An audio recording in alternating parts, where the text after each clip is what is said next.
జై శ్రీరామ్ అండి. Welcome to HPQ media. అందరికీ నమస్కారం. హనుమత్ ప్రసాద్. సో సుప్రీంకోర్టు చేసిన వ్యాఖ్యలు దేశంలోనే కాకుండా పలు రాష్ట్రాల్లో ఆఖరికి ఈ రాజకీయంగా ఇటు ప్రజల్లో కూడా అనేక చర్చల్ని మొదలెట్టేసాయి. ఎందుకంటే మామూలు విషయాల్లో అయితే సుప్రీంకోర్టు ఏ రకమైనటువంటి తీర్పుని ఏ రకంగా ఎవరి మీద మాట్లాడినా పట్టించుకోరు. కానీ రాష్ట్రపతికి డెడ్ లైన్ విధించడం అన్నది అంటే రాష్ట్రపతి ప్రధానమంత్రి సుప్రీంకోర్టు ప్రధాన న్యాయమూర్తి చేత ప్రమాణ స్వీకారం చేస్తాడు. ఇక్కడ రాష్ట్రపతి దేశానికి ప్రథమ పౌరుడు. అలాంటి ప్రథమ పౌరుడికి కూడా ప్రథమ పౌరుడి మీద కూడా ఆదేశాలు ఇవ్వడం అన్నది సుప్రీంకోర్టు అతిగా జోక్యం చేసుకుంటుందనేటువంటి విషయాలు ఇటు రాజకీయాల్లో ఉపరాష్ట్రపతి స్థాయి దగ్గర నుంచి కింద స్థాయి కార్యకర్త వరకు కూడా రకరకాలుగా మాట్లాడుకుంటున్నారు. ఆఫ్ కోర్స్ దానికి రాజకీయ కారణాలు ఉండొచ్చు సుప్రీంకోర్టు అన్నట్టుగా.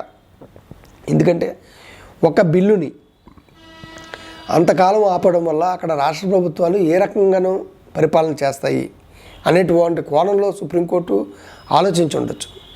కానీ మనకి రాజ్యాంగంలో స్పష్టంగా శాసనసభ ఏం చేస్తుంది, రాష్ట్రపతి కార్యనిర్వాహక శాఖ ఏం చేస్తుంది, అదేవిధంగా చట్టసభలు ఏం చేస్తాయి అనేటువంటి విషయాన్ని స్పష్టంగా ఇచ్చాయి.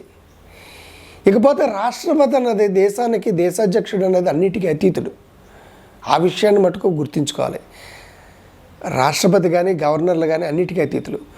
వాళ్ళుని ఏ రకంగానే నిర్దేశించలేరు వాళ్ళ పదవీ కాలంలో. సో మీరు చేసినటువంటి ఒక చిన్న ప్రక్రియ వల్ల గవర్నర్లు కూడా ఆమోదము తెలపకుండానే బిల్లుల్ని గెజిట్ రూపంలో ప్రవేశపెట్టేశాడు అక్కడ తమిళనాడు ముఖ్యమంత్రి గారు స్టాలిన్. అంటే ఇక్కడ రాజ్యాంగ సంక్షోభం ఏర్పడిందా లేదా?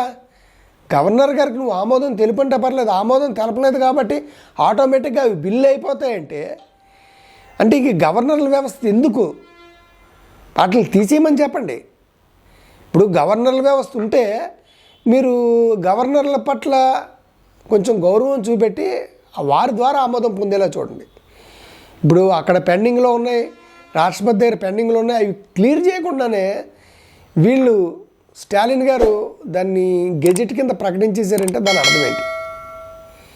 ఈరోజు ఏ స్థాయికి వచ్చిందంటే మేము దేశం నుంచి విడిపోవడానికి సిద్ధంగా ఉన్నాం అనేటువంటి సంకేతాలని స్టాలిన్ గారు పంపారు. మాకు కొత్త దేశం కావాలన్నట్టుగా, మాకు అంటే అటానమస్ కావాలన్నాడు. స్వయం ప్రతిపత్తి అంటే ఏంటి అర్థం? మా దేశాన్ని మేమే పరిపాలించుకుంటాము, కేంద్ర రాష్ట్ర ప్రభుత్వాలు అక్కర్లేదని. రేపు పొద్దున్న దీని మీద కోర్టులు కూడా వెళ్ళచ్చు. కోర్టులు మౌనంగా ఉంటే ఇలాంటి అనర్థాలు జరుగుతుంటాయి. ఇకపోతే కోర్టులు రెండు స్టాండ్లు తీసుకుంటే ఒక స్థిరమైనటువంటి విధానాన్ని కోర్టులు ప్రకటించట్లేదు. వక్ఫ్ బోర్డు అలాగే హిందూ దేవాలయాలు, ఈ రెండింటినీ కనుక చూసుకుంటే మన హిందూ దేవాలయాలకు సంబంధించి గతంలో అయోధ్య మీద కోర్టులు జరిగాయి, మధుర, కాశీ, ఇటు సంబాల్, ఇలాగా చాలా జ్ఞానవాపి మసీదు, ఇలాగా చాలా వాటి మీద కోర్టులో కేసులు పడ్డాయి. ఇది ఎప్పటి నుంచో ఉన్నది ఈ మావే అని. కానీ మీరు వాటికి ఏమన్నారు? ప్రతిదానికి ఆధారాలు చూపెట్టండి, ఆధారాలు చూపెట్టి రండి కోర్టుకి లేదా హైకోర్టుకి వెళ్ళండి అని చెప్పి మీరు ట్రాన్స్ఫర్ చేశారు. బట్ వేరాజ్ అదే టైంలో ముస్లింలకు సంబంధించి ఏదైనా వక్ఫ్ బోర్డు గురించి వాళ్ళు స్టేకి వెళ్ళినప్పుడు సుప్రీంకోర్టు వాళ్ళు ఏం మాట్లాడారు?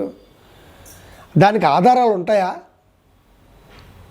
ఆధారాలు లేకపోయినా అప్పటి నుంచో వచ్చింది కాబట్టి దాన్ని వక్ఫ్ బై యూజర్ కింద భావించి మీరు స్టే ఇచ్చేశారు.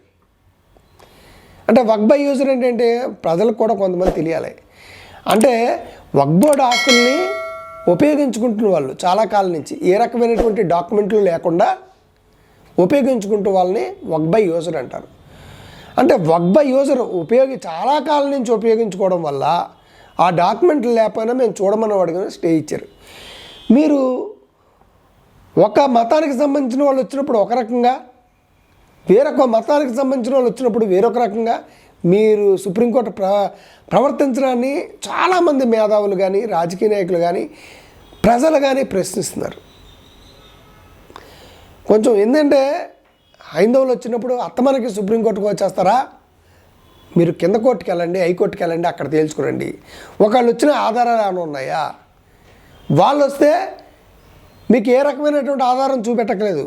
డైరెక్ట్గా సుప్రీంకోర్టు హైకోర్టుకి వెళ్ళకపోయినా సరే స్వీకరించేసి దాన్ని స్టే ఇచ్చేసి డీనోటిఫై చేయండి, మేము వచ్చేంతవరకు ఏం చెప్పదండి. ఇటువంటి ద్వంద్వ ప్రమాణాలని ప్రజలు, మేధావులు ప్రశ్నిస్తున్నారు. ఇప్పుడు రాష్ట్రపతి వ్యవహారం అయితే ఇప్పట్లో చల్లారే లేదా అలా లేదు. ఎందుకంటే సుప్రీంకోర్టు తన పరిధులను దాటి ప్రవర్తిస్తుంది. ఇటు రాష్ట్రపతి వ్యవహారంలో కూడా రాష్ట్రపతికే కనుక ఆర్డర్ జారీ చేస్తే రేపు పొద్దున్న రాష్ట్రపతి నుంచి ఏదైనా వచ్చిందనుకోండి మీకు, సో ఈ రాజ్యాంగంలో ఈ సవరణల్ని మార్చాలి ఖచ్చితంగా. ఆదేశించే అవకాశం ఉందంటే మీరు అన్నిట్లోనూ వ్యవహారం చేస్తారనే తీవ్ర విమర్శలు, ఒక సుప్రీంకోర్టు మీద అన్ని రకాల విమర్శలు రావడం మంచిది కాదు.